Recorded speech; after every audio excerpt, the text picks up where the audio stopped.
অঙ্কিত রানে আর নিধি পাওয়ার মুম্বাইয়ের কঞ্জুরমার্গ স্টেশনে দেখা করে আর তারপর সেখান থেকে তাদের যাত্রা শুরু হয়। পরের দিন কারজাত এলাকার একটি নালায় তাদের মৃতদেহ পাওয়া যায়। প্রশ্ন এখন একটাই যে ওরা দুজন কারজাতে কেন গিয়েছিল, নাকি ওদের দুজনকে অন্য কোথাও মেরে লাশগুলো কারজাতে নিয়ে যাওয়া হয়েছিল? ওই মেয়েটি আমাদের ছেলের জীবনে অভিশাপ ছিল। নিধি এরকমই ছিল, ও কখনো কাউকে কিছু বলতো না। অঙ্কিতের মা বাবা নিধিকে পছন্দ করতো না। জানতে চাইছি নিধি আর অঙ্কিতকে আপনি খুন করিয়েছেন? অঙ্কিত আমার একমাত্র সন্তান, আমি কেন মারবো ওকে? এই অঙ্কিতের না আগেও একটা গার্লফ্রেন্ড ছিল। নিধির প্রথম বয়ফ্রেন্ডের নাম সাগর দালভি। আমাদের মধ্যে শুধু বন্ধুত্বের সম্পর্কই ছিল। তোমাদের ব্রেকআপ হলো কি করে? লাভার্স পজিটিভ হবে না তো কি হবে? এটাই ভালো যে আমরা আমাদের নিজেদের রাস্তায় হাঁটি। লোকেশ এসেছে কাজে? না স্যার, আর ফোনটাও সুইচ অফ করে রেখেছি। আজকে কাজবাজ যাবি না নাকি? আজকে যাব না। পুলিশ টুলিশের ফোন টোন আসেনি তো? এটা ডাবল মার্ডার কেস নয়, একটা মার্ডার আর একটা সুইসাইড। কি হয়েছে টিনা? নিধি মারা গেছে। Room number 16 new Evershine lodge. এই ঘরটি রহস্যে ঘেরা ছিল। এই রুমের চাবি ছিল এই কেসের চাবি। আসলে কি আছে এই রুম নাম্বার 16-তে? শেষ পর্যন্ত কি হয়েছিল এদের সঙ্গে, আর কেনই বা হয়েছিল? দেখা যাক এই জটিল কেসের দ্বিতীয় তথা শেষ ভাগ, ক্রাইম পেট্রোল সতর্ক। ঘটনা যদি এটাই ঘটে থাকে যে একটা সুইসাইড আর একটা মার্ডার, তাহলে দুটো লাশ নালায় গেল কি করে? যাতে করে আমরা অন্য রাস্তা ধরি। মানে এটা আমাদের বিভ্রান্ত করার জন্য হতে পারে, যাতে করে দুটো মৃত্যু আলাদা বলে মনে হয়। তাহলে দুটো লাশকে নালার মধ্যে ফেলে ডাবল মার্ডারের রূপ দেওয়া কেন? কুলকার্নি, যদি হত্যাকারী একটা মার্ডার আর একটা সুইসাইড দেখাতে চায়, তাহলে নিধির লাশটা নালায় ফেলতো আর অঙ্কিতের লাশটা গাছে ঝুলিয়ে দিত। কিন্তু সে সেটা করেনি। সে যেটা করেছে তাতে তার উদ্দেশ্য সফল হয়নি, বরং রিস্ক হয়ে গেছে, যেটা তাকে ধরিয়ে দিতে পারে। না কুলকার্নি, মানতে পারছি না। আমার মনে হচ্ছে হওয়ার কিছু ছিল আর হয়েছে অন্য কিছু। কি, কেন, কোথায় আর কবে, এইগুলোই হচ্ছে প্রশ্ন। সবকিছু জট পাকানো।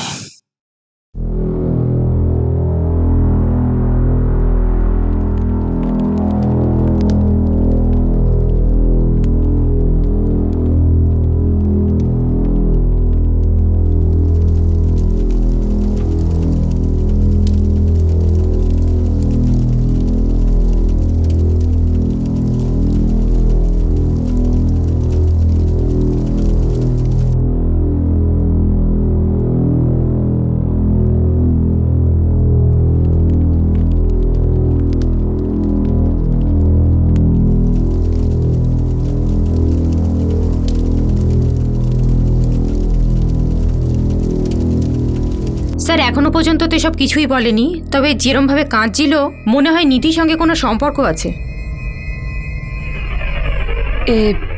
টিনা। টিনাকে? নিধির বন্ধু। আগে তো কখনো বলেননি এর কথা।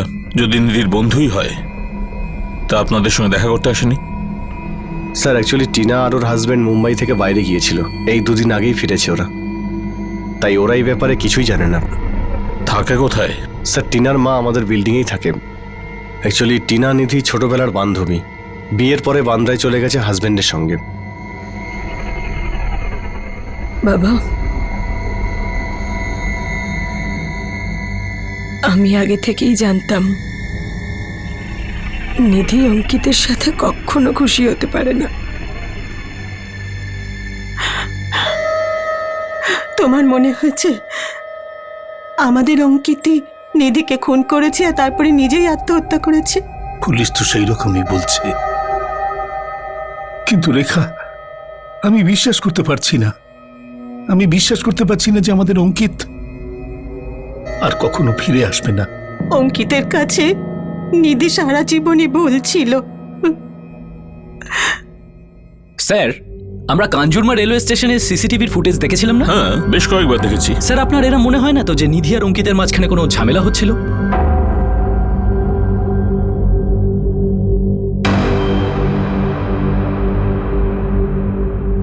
প্রেম থাকলে ঝগড়া তো হবেই, আর পার্সোনাল ব্যাপারে আমরা কেন ডিপেন্ড করব? আমাদের শুধু এটা জানতে হবে যে দুজনের লাশ নালা পর্যন্ত গেল কি করে, কোত্থেকে নিয়ে এলো, কে নিয়ে এলো। স্যার, ওই টিনার সাথে একবার কথা বললে হয় না? নিধির খুব ক্লোজ ফ্রেন্ড। নিধির ক্লোজ তোর মা আর ভাইও ছিল, ওদের থেকে বিশেষ কিছুই জানা যায়নি। ঠিক আছে, টিনাকে নাড়িয়ে একটু দেখি। পুলিশের কাছে শুধু এইটুকু ইনফরমেশন ছিল যে নিধি পাওয়ারকে খুন করা হয়েছিল আর তার কয়েক ঘন্টা পর অঙ্কিত সুইসাইড করেছিল। এবার প্রশ্ন এটাই যে নিধির খুন কি অঙ্কিতই করেছিল? আর অঙ্কিতের সুইসাইড কি সত্যি একটা সুইসাইড ছিল নাকি খুন ছিল যাকে সুইসাইডের রূপ দেওয়ার চেষ্টা করা হচ্ছিল? পুলিশ টিনার কাছ থেকে খুব বেশি আশা করেনি ঠিকই, কিন্তু একেবারে আশা ছাড়েওনি।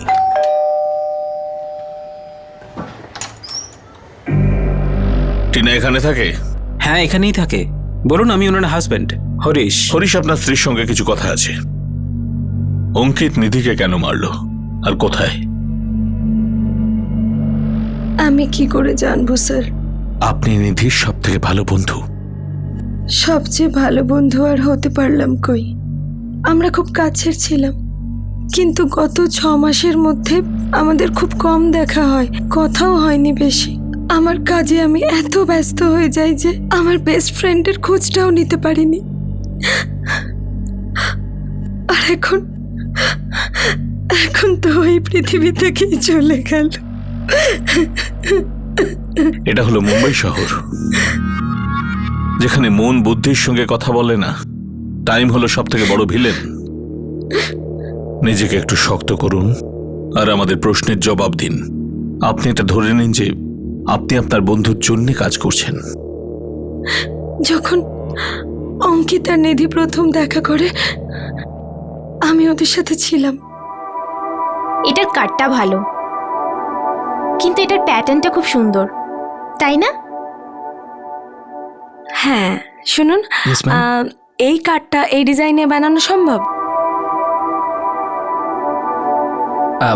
হ্যাঁ নিশ্চয়ই হবে, কিন্তু একটু টাইম লাগবে। নো প্রবলেম, আমি ওয়েট করব, কিন্তু আমার এটাই চাই।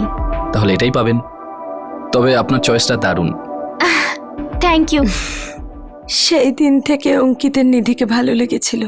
নিধি প্রথমে একটু কনফিউজড ছিল, তারপর ওরও অঙ্কিতকে ভালো লাগতে শুরু করে। সেই সময় আমার আর হরিশের সম্পর্কও শুরু হয়। আমি আর নিধি নিজেদের বাড়িতে বলে বেরোতাম যে আমরা একসাথে বেরোচ্ছি, আর তারপর আমাদের বয়ফ্রেন্ডরাও জয়েন করতো। সব সময় আমরা চারজন একসাথেই ঘুরতাম। দেখুন, আমরা শুধু এটুকু জানতে চাইছি যে ঠিক কি হয়েছিল ওদের দুজনের মধ্যে, যে জল এত দূর গড়ালো। প্রশ্নটা শুধু এটাই নয় যে ওদের দুজনের লাশ নালায় গেল কি করে, কার্জাতের মতো জায়গায়। টিনা দেবী, নিধি আপনাকে কখনো কিছু তো বলেছে? হ্যাঁ স্যার, আমি শুনেছিলাম। একবারও বলেছিল যে অঙ্কিত একটু বেশি পজিটিভ, আর মাঝে মাঝে ও খুব বাড়াবাড়ি করে ফেলতো। সত্যি তোমার এই সন্দেহের জন্য না আমার দম বন্ধ হয়ে যাচ্ছে। রিলেশনশিপে এতটা পজিটিভ হওয়া উচিত নয়। লাভার্স পজিটিভ হবে না তো কি হবে? নিধি আমাকে বলে দিয়েছিল যে উল্টোপাল্টা কিছু করা যাবে না, হাই হ্যালো কিছু করা যাবে না। অঙ্কিত সব পছন্দ করে না। নিধি অঙ্কিতের থেকে ব্রেকআপ চাইছিল? জোর দিয়ে তো আমি বলতে পারবো না, অনেকদিন ওর সাথে টাচে ছিলাম না। নিধি আর অঙ্কিতের কার্জাতে কি কানেকশন? আগে বেশ কয়েকবার আমরা গিয়েছি কার্জেতের আশেপাশে নাইট আউটের জন্য। ওই লজগুলো আছে না ওখানে। লজগুলোর নাম বলতে পারবেন? অনেকদিন আগে গেছিলাম, তাই নামটাম তো মনে নেই। আর কোনো ফিক্সও ছিল না যে একই লজেই যেতাম বা।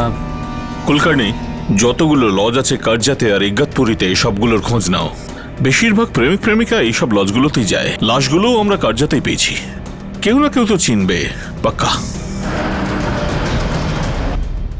ওরা কি একে অপরের সাথে খুশি ছিল না? নিধি কি কখনো তোমাকে ওর ব্রেকআপের ব্যাপারে বলেছে? না, কখনো না। আচ্ছা, এরকমও তো হতে পারে যে নিধি অঙ্কিতকে ব্রেকআপের ব্যাপারে বলেছে, অঙ্কিতের রাগ হয়ে গেছে আর এই জন্যই অঙ্কিত নিধিকে মেরে ফেলেছে। যদি নিধি ওর সাথে ব্রেকআপই করতে চাইবে, তাহলে ওর সাথে নাইট আউটে গেল কেন? দুজনের মধ্যে যাই থাকুক না কেন, পাস্ট। কিন্তু এখন আর কেউ কিচ্ছু জানতে পারবে না ওদের মধ্যে কি হয়েছিল।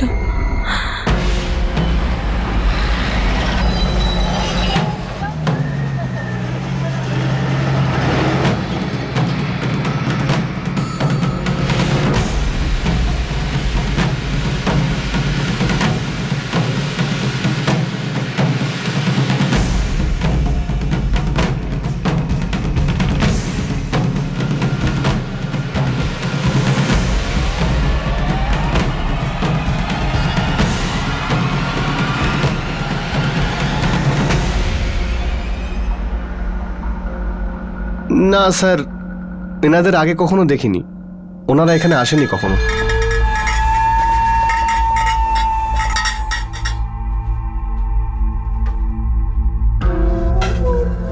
তুমি নাম না জেনে, অ্যাড্রেস না দেখে কি করে বলছো এটা? এইভাবে কারোর মুখ মনে রাখো নাকি? রেজিস্টার দেখাও। আরে স্যার, আমি বলছি তো ওরা এখানে কখনো আসেইনি। রেজিস্টার দেখাবে নাকি দেবো একটা? দেখাও।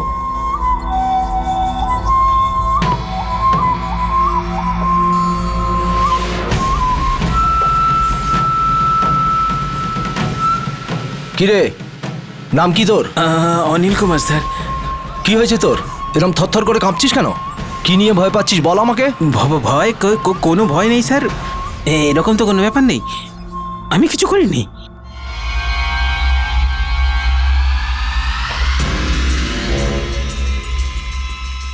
তুই কিছুই করিসনি? তাহলে কে করেছে সেটা বল আমাকে। স্যার আমি কিছু করিনি স্যার, আমি কিছু দেখিও নি। এই, সত্যি কথাটা বল, সেদিন ওরা দুইজন এখানে এসেছিল? হ্যাঁ।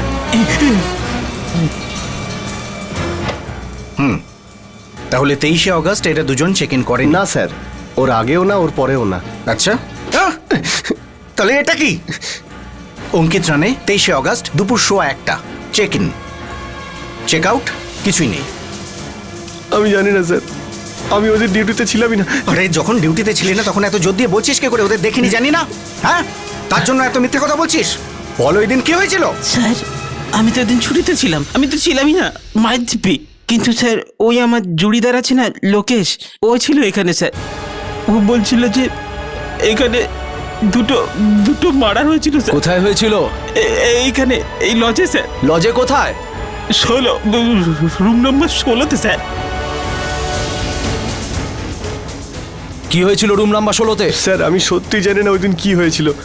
আমি পরের দিন ডিউটিতে আসার পরে সব জানতে পারি, আর আমাকে বলতে না করা হয়েছিল স্যার, বিশেষ করে আপনাদের।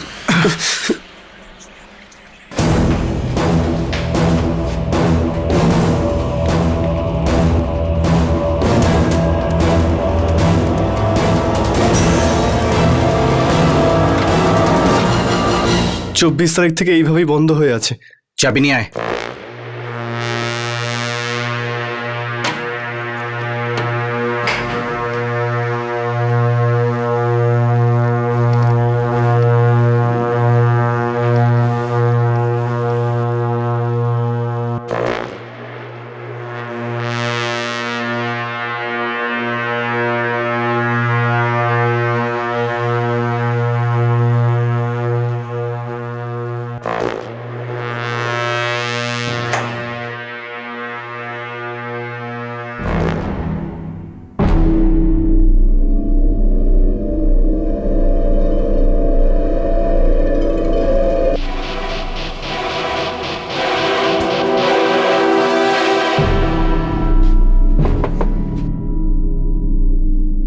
হ্যাঁ স্যার। তোর নাম লোকেশ?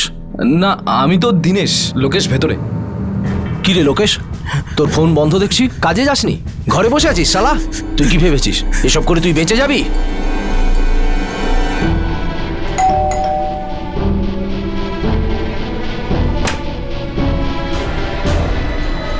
আপনার নাম পঙ্কজ?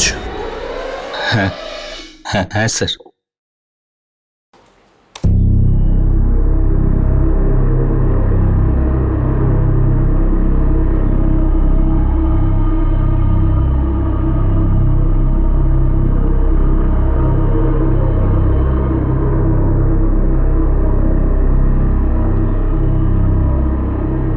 দু 23শে অগস্ট অঙ্কিত রানে আর নিধি পাওয়ার কর্জাতের নিউ এভারশাইন লজে চেক ইন করেছিল। তাদের 16 নম্বর রুম দেওয়া হয়। লজের মালিক পঙ্কজ দুগ্গল আর তার স্টাফরাই এই বিষয়টা জানতো যে সেদিন রুম নাম্বার 16তে কি হয়েছিল। শেষ পর্যন্ত এই জটিল আর অদ্ভুত কেসের কিছু রহস্য উদ্ঘাটিত হলো। স্যার আমি বাচ্চার দিব্যি খেয়ে বলছি স্যার, আমি কিছু করিনি স্যার। আমার শুধু ভুল এইটুকুই যে আপনাকে আমি কিছু জানাইনি। আমি কিছু জিনিস লুকিয়েছি ঠিকই, কিন্তু সত্যি সত্যি বলছি আমি কিছু করিনি। তুই যেটা করেছিস তাতে 7 বছরের জেল তো নিশ্চিত।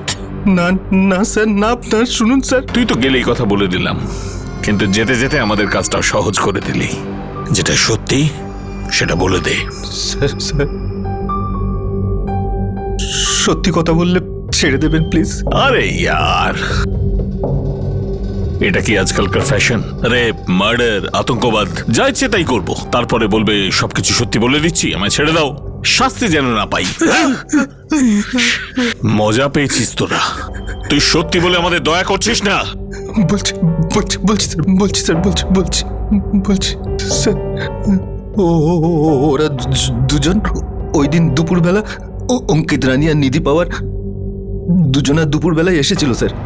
আমি বলেছিলাম অন্য কোনো লজে নিয়ে যেতে। পছন্দ না হলেও আগেই বলতে পারতে, অন্য কোথাও যেতাম। তখন প্রায় 2টোর মতো বাজে স্যার। তুমি যদি না লেট হতে তাহলে তোমার পছন্দ মতো লজ পেতাম, কিন্তু তুমি লেট। আর তোমার মতে আমার লেট হওয়ার কারণ? হ্যাঁ, কারোর সাথে ফ্লার্ট করছিলাম। তুমি কখনো এটা কেন ভাবো না যে আমি বাড়িতেই বিজি ছিলাম, অফিসের কোনো কাজ নিয়ে এই নিন, বিজি স্যার। ছিলাম? কতদিন থাকবেন স্যার? আজকের জন্য 8 ঘন্টা। ঠিক আছে স্যার। অঙ্কিত, তুমি সবসময় কেন আমার সাথে এরকম করো? তুমি আমাকে বুঝতেই চাও না। তুমি যদি এই কথাগুলো... যারা ভেতরে গেল স্যার তারা বাইরে আসেইনি স্যার। তোরা ভেতরে কখন গেলি? স্যার ওরা 8 ঘন্টার জন্য রুম ভাড়া করেছিল। 1 ঘন্টা আমরা এক্সট্রা দেব বলে এই জন্য 10টার সময় ওদের চেক আউট ছিল স্যার।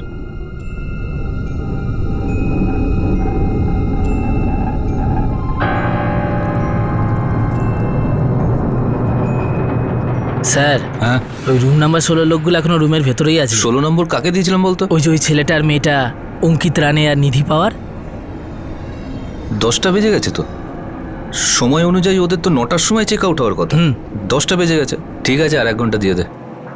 পরে বিলে 1 ঘন্টা এক্সট্রা চার্জ নিয়ে নিবি। কিন্তু স্যার একবারও বেল বাজায়নি, জল পর্যন্ত চাইনি স্যার। আরে জওয়ানি জিন্দাবাদ। আমাদের এটা রেগুলারের ব্যাপার স্যার। মানে কাস্টমারকে আমরা শুধু শুধু ডিস্টার্ব করতাম না। ওরা বাইরে এলে ওদের যা এক্সট্রা চার্জ আমরা সেটা নিয়ে নেব। তারপর কি হয়েছিল? স্যার এরপরে আমি বাড়ির জন্য রওনা দিচ্ছিলাম। স্যার স্যার স্যার, ওই রুম নাম্বার 16 পার্টি এখনো রুমের ভেতরেই আছে। আরে 12:30 বেজে গেছে। স্যার আমি 11টা, তারপর 11:15, তারপর 11:30 3বার গেছিলাম, এমনকি এখনো গেলাম, কিন্তু কোনো সাড়া শব্দ পাচ্ছি না।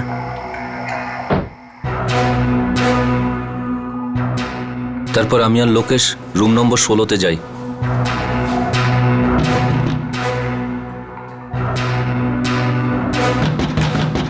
অঙ্কিত রানে, নিধি পাওয়ার, দেখুন দরজাটা খুলুন প্লিজ, আপনাদের সময় হয়ে গেছে। ও দাদা!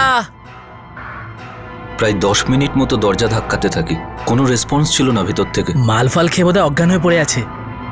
বেকার বেকার আমাদের লজের নাম খারাপ হয়ে যাবে স্যার। শোন, তুই পেছন দিক দিয়ে যা, পেছন দিয়ে বাথরুমে ওঠ, এই কাঁচ খুলে দেখ ভেতরে গল্পটা কি। যা। তারপর এরপরে লোকেশ ভেতরে যায়। তারপরে তারপরে তারপরে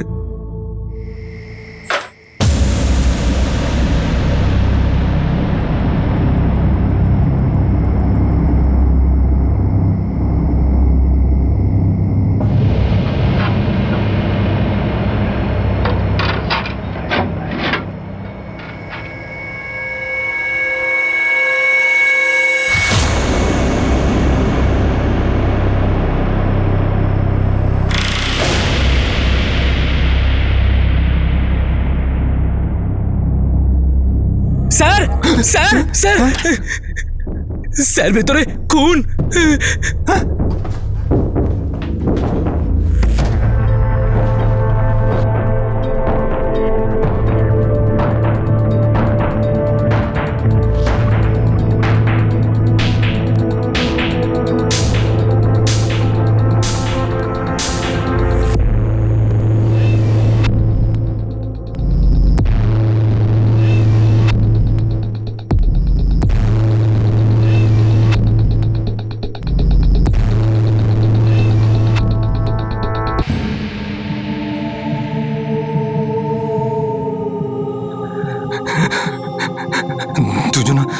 দুজনেই মরে গেছে।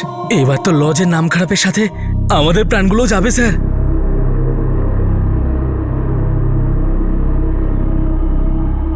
বুঝতেই পারছিলাম না আমি কি করব। কি করলি তারপর? ছোট একটা লজ স্যার, রেপুটেশনই সবকিছু। ভয় তো এটাই পাচ্ছিলাম যে কোনো ড্রাগওয়ালা বা কোনো ক্রিমিনাল না এসে যায়। ওখানে দুটো লাশ পড়েছিল স্যার, দুটো লাশ। ভয় তো খুবই পাচ্ছিলাম স্যার।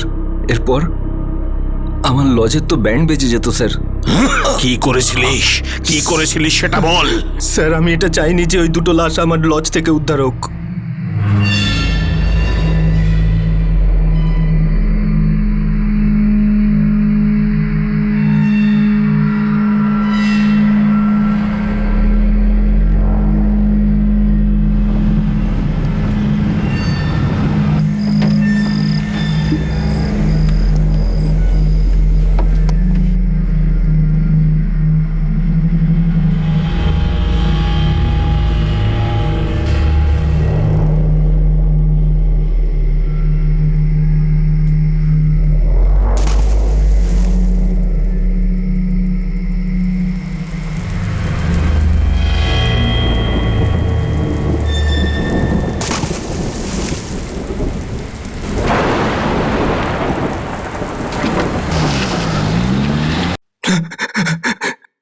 এরপরে আমরা রুমটাকে পরিষ্কার করে দিই। আর ওই দিনকার পর থেকে ওই রুমটা কাউকে দিইনি, বন্ধই রেখেছিলাম। তোর কথা যদি সত্যি হয় তাহলে অপরাধ তুইও করেছিস, অপরাধটাকে লুকিয়েছিস, প্রমাণ লোপাট করেছিস। এটাও একটা ভয়ঙ্কর অপরাধ পঙ্কজ। স্যার ভয় পেয়ে গেছিলাম স্যার, লজের রেপুটেশন বাঁচানোর জন্য করেছিলাম। আর এবারে তো তুই ধরা পড়লি, জেলও যাবি। এখন তোর লজের রেপুটেশনের কি হবে?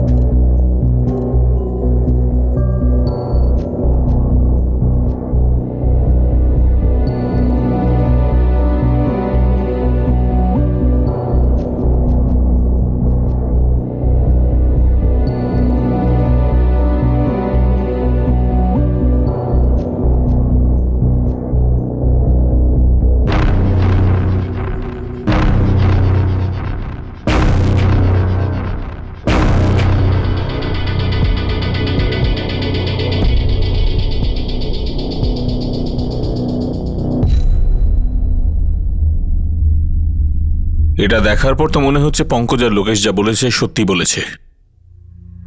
নিধি আর অঙ্কিত রুম নাম্বার 16 ছিল, কিন্তু বেঁচে ফিরে এলো না। টাইম অফ ডেথ নিধি 9টা থেকে 10টা, অঙ্কিত 11টা থেকে 12টা। একটা সুইসাইড, একটা মার্ডার। নিউ সানশাইন লজের 16 নম্বর রুম।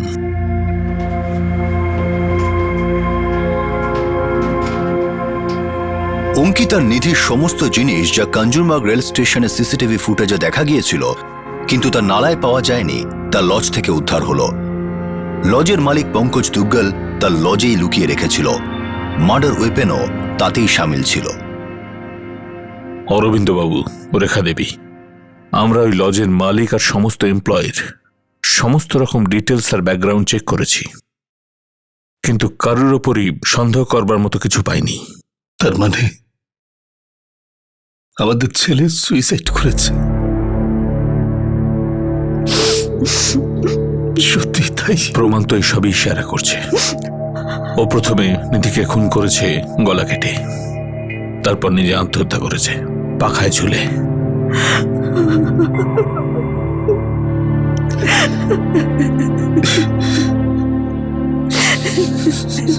অঙ্কিতই তো মেরে ফেলেছে আমার মেয়েকে, না? প্রমাণ তো সেদিকে ইশারা করছে। তার মানে এটা ওর প্ল্যান ছিল, ও আগে থেকেই ঠিক করে রেখেছিল নিধিকে লজে নিয়ে খুন করবে। সেটা তো আমি জোর করে বলতে পারি না। দেখো, তোমার বোন নিধি আর অঙ্কিতের মধ্যে সম্পর্কটা খুব টালমাটাল ছিল। ওই ঘরে ওদের দুজনের মধ্যে কি হয়েছিল সেটা আমি বলতে পারবো না। আমি শুধু এটাই জানি যে নিধিকে আগে খুন করা হয়েছে। পরের কথাটা হলো যে অঙ্কিত তারপরে সুইসাইড করেছে। অঙ্কিতের দেহে আমরা কোনো চোটাঘাতের চিহ্ন পাইনি, এমন কোনো সাইন পাইনি যার দ্বারা প্রমাণ হয় যে ওর সঙ্গে কারো ঝগড়া হয়েছিল। সো লজিক্যালি আমরা পোস্টমর্টম রিপোর্টকেই মানব।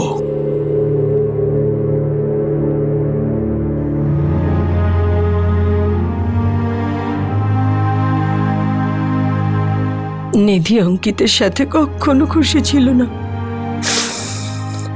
অঙ্কিত নিধির সাথে কখনোই সুখী হতো না।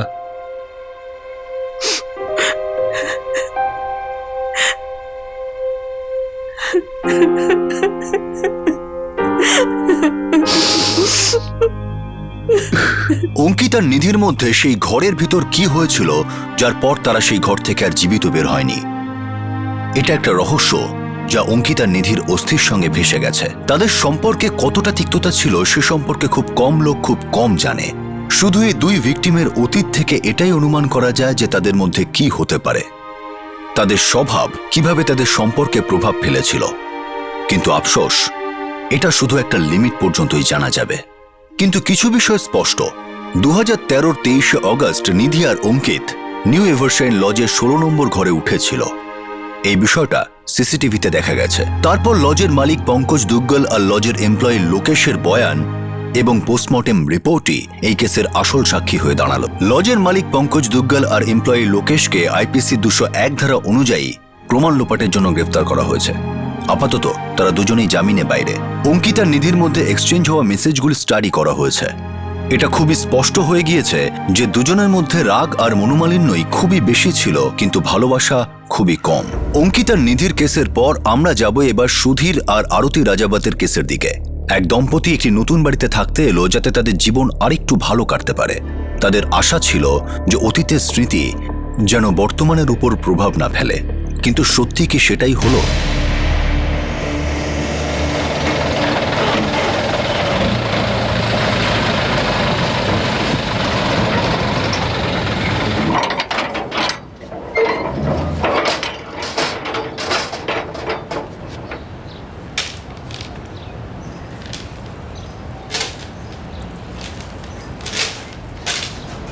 আরে দাদা, আপনি উনুনটা এখানে কেন রাখলেন? কিচেনের জিনিস কিচেনে রাখুন না। কতবার বলেছি আপনাকে।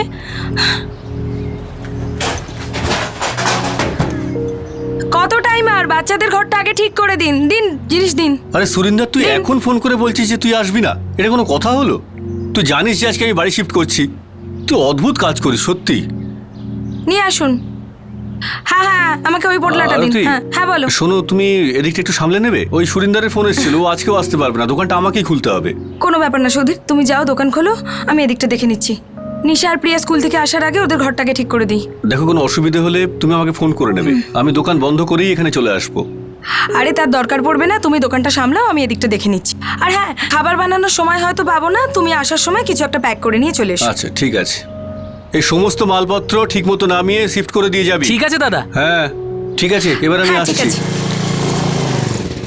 তাড়াতাড়ি করুন।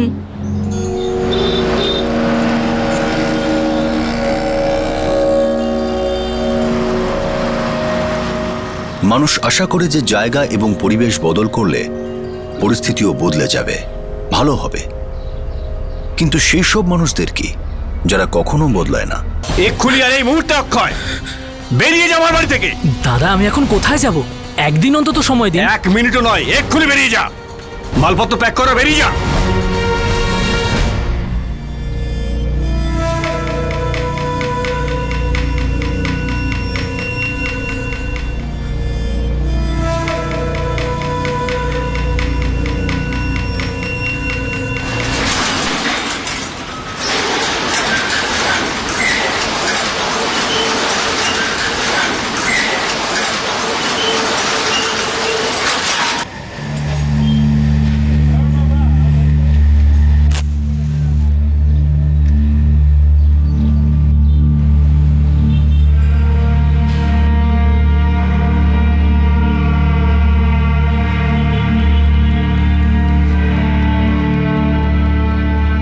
আমার পরিবারই আমার সবকিছু। আমার স্ত্রী আরতি আর আমার মেয়েরা নিশা আর প্রিয়া। একটা বাবা বা মার আর কি চাই? তাদের ছেলে মেয়ের জন্য সুখী জীবন আর ভালোভাবে প্রতিপালন। তো তোমাদের দুজনের কেমন লাগলো নতুন ঘর? রুম সেট করে নিয়েছো তো?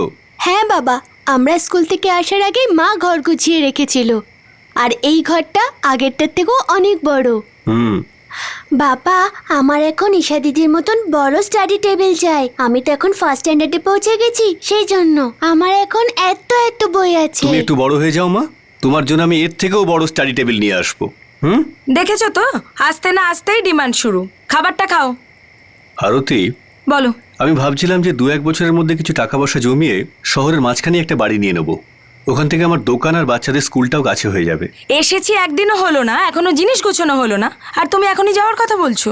বাবা, এই বাড়িটা আমার খুব ভালো লেগেছে। না বাবা, আমার আগের ঘরটা বেশি ভালো লাগতো। বাবা, আমরা এখানে কেন এসেছি?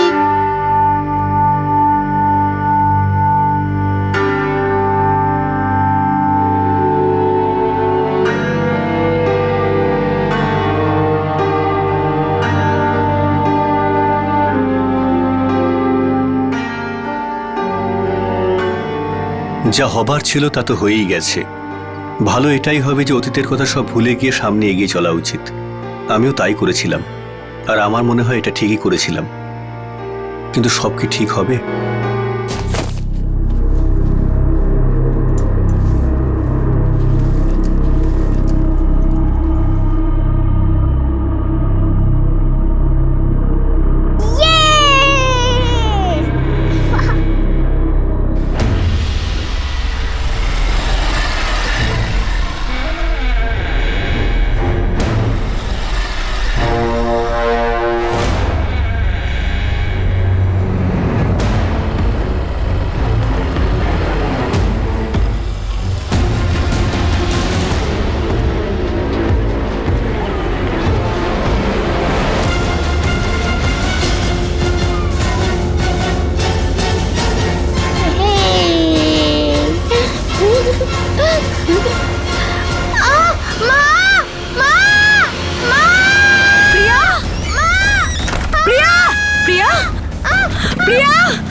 Welcome to Vuitton world. How may I assist you? নতুন ফ্ল্যাটের জন্য একটা স্ট্যান্ড ফ্যান আর কুলার নেব। এই পচা গরম থেকে একটু স্বস্তি চাই। বাজার চলতে সব ব্র্যান্ড তো আর ভরসাযোগ্য নয়। তার জন্য তো আমাদের ফ্যান আছে, all purpose bullet table fan, ceiling fan. আমাদের সিলিং ফ্যান কিন্তু 30 মাসের ওয়ারেন্টি সহ পাওয়া যায়। আছে ফারাটা 2 বছরের ওয়ারেন্টি, 17 থেকে 20 মিটার এয়ার ফ্লো, মধ্যবিত্তের সাধ্যের মধ্যে একমাত্র ভরসাযোগ্য ব্র্যান্ড বিটন। আমাদের কুলারের কিন্তু অনেক range, 45 litres, 50 litres, 70 litres, 90 litres, 110 litres. Honeycomb সহযোগে বিটনের সব কুলারের ওয়ারেন্টি 1 বছর। চেনা হাওয়ায় অচেনা অনুভূতির জন্য একমাত্র আদর্শ বিটন। গরমে স্বস্তি পেতে বিটনের ফ্যান হোক বা কুলার আজই আনুন বাড়িতে। Vuitton, digitally yours.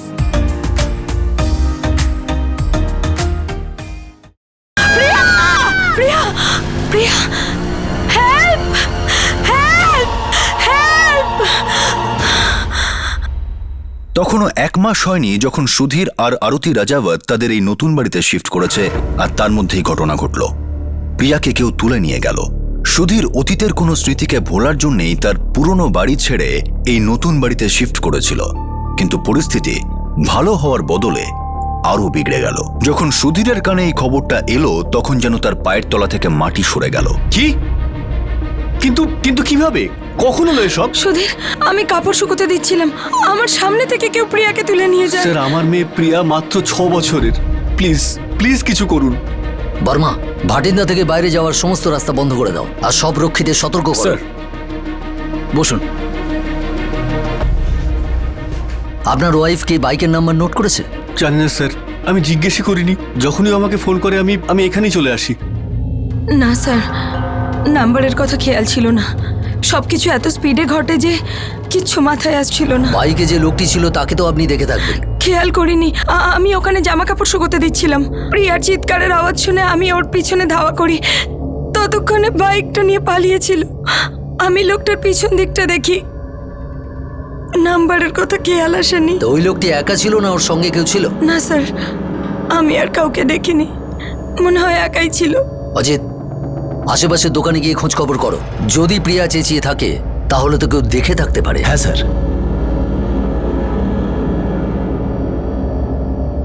বাবু তুমি তখন কোথায় ছিলে? নিজের ঘরের আশেপাশে কাউকে দেখেছো? এ তখন ভেতরে বসে পড়ছিল স্যার। দেখুন, প্রিয়াকে খুঁজতে আমাদের সুবিধা হবে যদি আপনারা সবকিছু ঠিক ঠিক বলেন। আপনার কারোর সঙ্গে কোনো শত্রুতা বা এমন কেউ যে এসব ঘটাতে পারে? না স্যার, আমি তো একটা ছোট দোকান চালাই, ওই গাড়ি স্পেয়ার পার্টসের। আমার কারোর সঙ্গে কি শত্রুতা থাকতে পারে? আমার প্রিয়াকে খুঁজে দিন স্যার। জানি না আমার মেয়েটা কোথায়, কি অবস্থায় আছে। রিকোয়েস্ট করছি, আমার মেয়েকে খুঁজে দিন।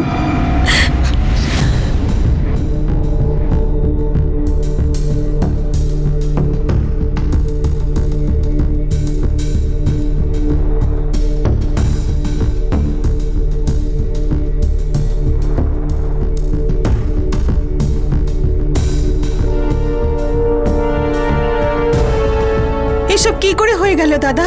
উঠোন থেকে তুলে নিয়ে চলে গেল। আরে আরতি ওকে দেখেছে নিয়ে যেতে? না সুজাতা, সব সব চোখের নিমেষে ঘটে গেছে। রঞ্জিত, আমার চোখের সামনে দিয়ে প্রিয়াকে তুলে নিয়ে চলে গেল, আর আমি কিচ্ছু করতে পারলাম না। আরে তুই ভাবিস না, কিচ্ছু হবে না প্রিয়ার। যত তাড়াতাড়ি পারছি ওখানে যাচ্ছি, বাবা মাকে সঙ্গে নিয়ে যাচ্ছি, তুই চিন্তা করিস না। শুনছো, রঞ্জিতের ফোন এসেছিল, প্রিয়াকে কেউ তুলে নিয়ে চলে গেছে। হ্যাঁ, এটা কি করে হলো? ও উঠোনে খেলছিল, কেউ তুলে নিয়ে গেছে। কিন্তু ওরা তো নতুন বাড়িতে চলে গেছে, তাই না? হ্যাঁ স্যার, 4 ঘন্টায় ভাটিন্দা যাওয়া আসা সবকটা রাস্তায় চেকপোস্ট বসিয়ে দিয়েছি, কিন্তু প্রিয়াকে এখনো স্পট করা যায়নি।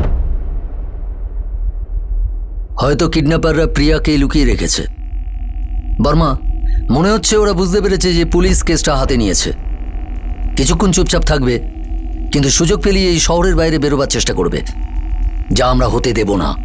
24 ঘন্টা সজাগ থাকতে হবে।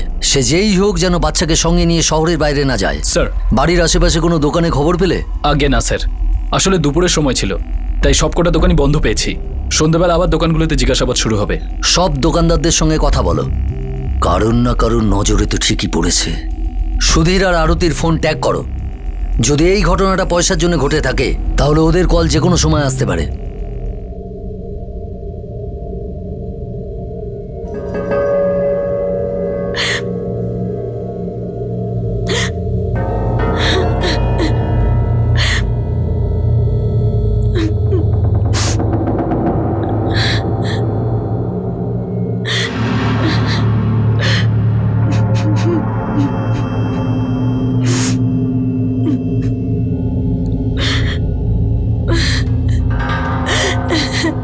আরতি, আমি কিচ্ছু করতে পারলাম না সুধীর, আমি কিচ্ছু করতে পারিনি। আমার চোখের সামনে দিয়ে প্রিয়াকে তুলে নিয়ে চলে গেল। আরতি, আরতি তুমি নিজেকে দোষ দিও না। প্রিয়াকে পাওয়া যাবে, পাওয়া যাবে প্রিয়াকে। আমি আরতির মনে সাহস জোগাবার চেষ্টা করছিলাম, কিন্তু আমার নিজের ভেতরেই প্রচন্ড ভয় ছিল। প্রিয়া কি অবস্থায় রয়েছে তা ভেবে আমার হাত পা ঠান্ডা হয়ে যাচ্ছিল।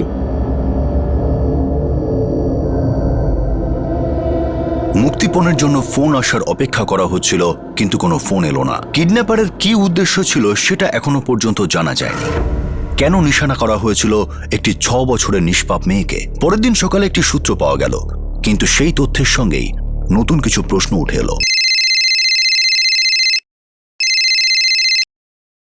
হ্যাঁ অজয় স্যার, বলবিন্দার নামে একটা লোক আছে। সুধীরবাবুর বাড়ির আগে একটা গলিতে ওর একটা লন্ড্রির দোকান আছে। এ বলছে প্রিয়াকে ওই লোকটার সাথে মোটরসাইকেলে যেতে দেখেছে। সাহেব, আমি খাবার খেয়ে বাসন ধুচ্ছিলাম, তখন দেখলাম আমি। তার মুখটা কি তোমার মনে আছে? মুখ কি বলছেন সাহেব? আমি তো welcome to Vuitton world. How may I assist you? নতুন ফ্ল্যাটের জন্য একটা স্ট্যান্ড ফ্যান আর কুলার নেব। এই পচা গরম থেকে একটু স্বস্তি চাই। বাজার চলতে সব ব্র্যান্ড তো আর ভরসাযোগ্য নয়। তার জন্য তো আমাদের ফ্যান আছে, all purpose bullet table fan, ceiling fan. আমাদের সিলিং ফ্যান কিন্তু 30 মাসের ওয়ারেন্টি সহ পাওয়া যায়। আছে ফারাটা 2 বছরের ওয়ারেন্টি, 17 থেকে 20 মিটার এয়ার ফ্লো। মধ্যবিত্তের সাধ্যের মধ্যে একমাত্র ভরসাযোগ্য ব্র্যান্ড বিটন। আমাদের কুলারের কিন্তু অনেক range, 45 litres, 50 litres, 70 litres, 90 litres, 110 litres. Honeycomb সহযোগে ব্রিটেনের সব কুলারের ওয়ারেন্টি 1 বছর। চেনা হাওয়ায় অচেনা অনুভূতির জন্য একমাত্র আদর্শ ব্রিটেন। গরমে স্বস্তি পেতে ব্রিটেনের ফ্যান হোক বা কুলার, আজই আনুন বাড়িতে। Britain, digitally years. আমি খাবার খেয়ে বাসন ধুচ্ছিলাম, তখন দেখলাম আমি। তার মুখটা কি তোমার মনে আছে? মুখ কি বলছেন সাহেব? আমি তো ছেলেটাকেই চিনি। কে সে?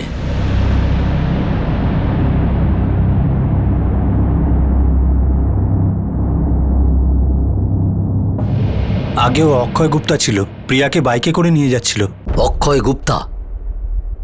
প্রিয়া চিৎকার করেছিল? আমি চিৎকারে কোনো আওয়াজ শুনিনি। হ্যাঁ, দেখে মনেই হচ্ছিল না যে কিডন্যাপিং হয়েছে। তুমি অক্ষয় গুপ্তাকে কিভাবে জানো? স্যার, ওই অক্ষয় মাঝে মাঝে আমার দোকানে জামা কাপড় নিয়ে আসতো। ওই পাড়াতেই থাকতো? হ্যাঁ, ওই পাড়াতেই থাকতো। সুধীরবাবুর ভাড়াটে ছিল ও, ওনার পুরনো বাড়িতে। স্যার, আপনি কি বলছেন? এটা কি করে হয়েছে? এটাই হয়েছে। আপনার পুরনো ভাড়াটেই আপনার মেয়েকে কিডন্যাপ করেছে। আমাদের কাছে আই উইটনেস আছে। না স্যার, যদি এরকম হতো তাহলে আরতি ওকে ঠিক চিনে ফেলতো। দেখুন, আরতি দেবী পেছন দিক থেকে দেখেছেন, হতে পারে যে তিনি চিনতে পারেননি। আপনি এক কাজ করুন, যত তাড়াতাড়ি সম্ভব চলে আসুন। আচ্ছা স্যার। কি বললেন? পুলিশের কথা অনুযায়ী লন্ড্রির লোকেরা বাইকে করে অক্ষয়কে দেখেছে প্রিয়ার সঙ্গে। অক্ষয়? না সুধীর, ওটা অক্ষয় ছিল না। পিছন দিক থেকে হলেও আমি তোকে দেখেছিলাম। অক্ষয় যদি হতো তাহলে আমি চিনতে পারতাম। না সুধীর, আমি শিওর ওটা অক্ষয় ছিল না।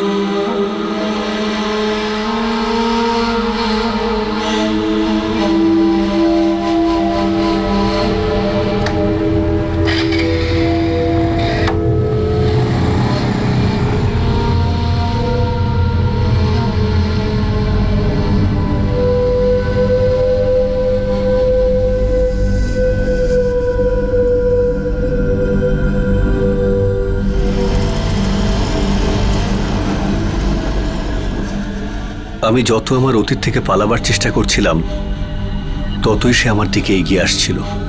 আমি সব কিছু ভুলে গিয়েছিলাম, এগিয়ে গিয়েছিলাম, কিন্তু সেই পুরনো দিন আবার ফিরে এসেছিল। কিছু মানুষ কখনো বদলায় না। সুধীরবাবু, অক্ষয় গুপ্তার নাম্বার দিন।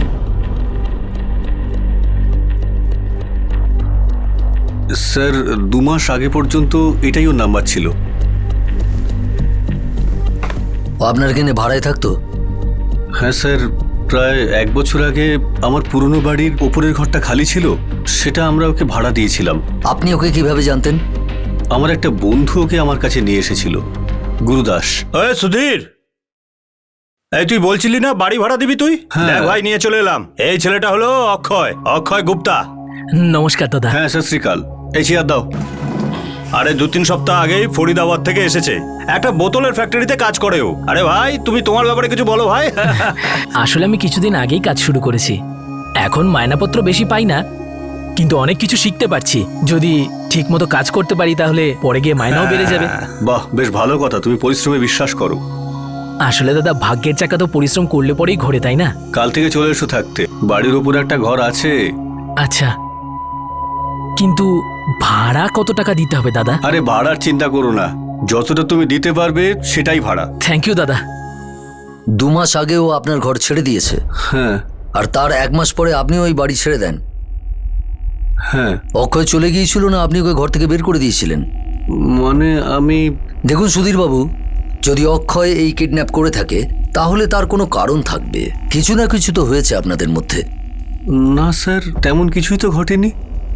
নিশ্চয়ই আপনাদের কোথাও ভুল হচ্ছে। আর তাছাড়া আমার স্ত্রী তাকে পালাতে দেখেছিল, আর ও বলছিল যে সে অক্ষয় নয়। লন্ডিওয়ালা বলেছে যে অক্ষয় যখন আপনাদের বাড়িতে ভাড়ায় থাকতো তখন ও ওর দোকানে কাপড় ইস্ত্রি করার জন্য যেত। লন্ডিওয়ালা খুব ভালো করে ওকে চেনে। হতে পারে আপনার স্ত্রী ভুল দেখেছেন।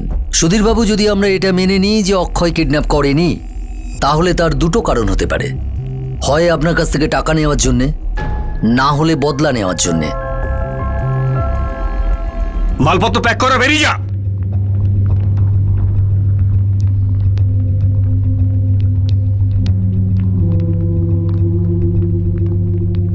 বদলা?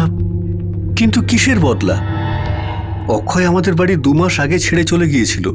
ও হঠাৎ করে এভাবে আসবে, তাও এরকম কিছু করবে, আমার মনে হয় না। ঠিক আছে, আপনি এখন যেতে পারেন। আচ্ছা।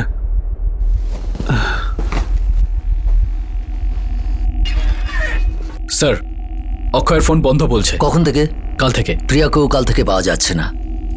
অক্ষয় গুপ্তার এই কিডন্যাপিং এর সঙ্গে নিশ্চয়ই অন্য কোনো ঘটনা আছে। ওর ফোন রেকর্ডস বের করো। এই কিডন্যাপিং এর পেছনে অনেক কিছু লুকিয়ে আছে। সুধীর বাবুর নিস্তব্ধতাও অনেক কিছু বলছে। বার্মা। স্যার, অক্ষয়ের সাথে সাথে সুধীরের ফ্যামিলিরও হিস্ট্রি বার করো। Yes sir.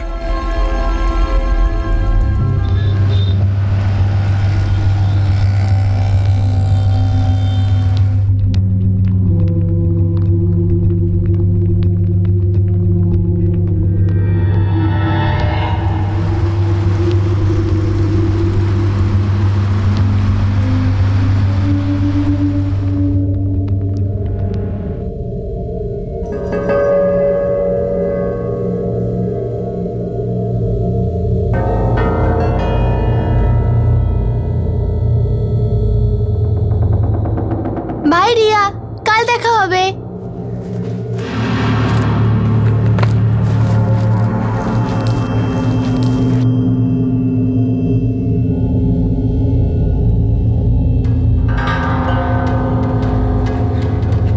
আরে নিশা, আজ তাড়াতাড়ি ফিরে এলে স্কুল থেকে?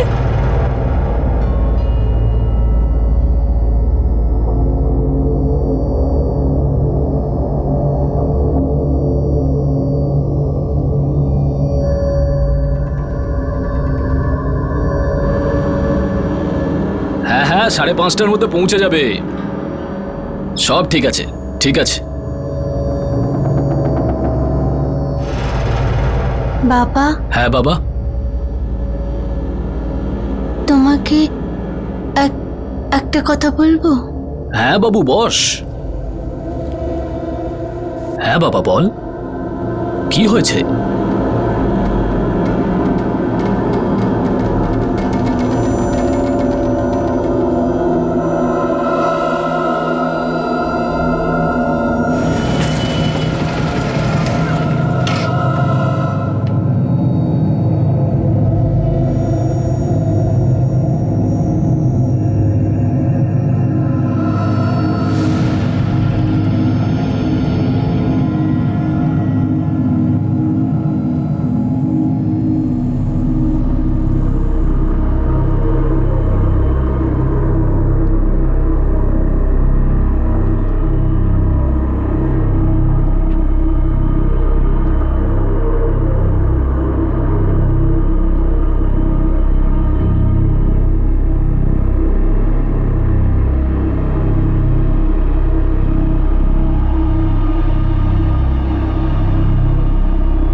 অতীতের গভীরে এমন কিছু রহস্য লুকিয়েছিল যা বর্তমানে সবার উপরেই ছায়া ফেলেছিল। অতীতের সঙ্গে সঙ্গেই বর্তমানের সত্যতাও এই কেসের সঙ্গে যুক্ত প্রত্যেককে স্তব্ধ করে দিয়েছিল। আর একটি নিষ্পাপ মেয়েকে এই ষড়যন্ত্রের শিকার বানালো। যারা নিজের স্বার্থ আর নিজের আকাঙ্ক্ষার কথা ভেবে এই ষড়যন্ত্র রচনা করেছিল, তারা কেন এই নির্দোষ বাচ্চাটির সঙ্গে নোংরা খেলা খেলল? এই কেসের তদন্ত শেষ হওয়ার পর অতীতে চাপা পড়ে থাকা অনেকগুলি রহস্যের উপর থেকে পর্দা উঠল। বর্তমানের অনেকগুলি সত্য সামনে এলো, আর শেষ পর্যন্ত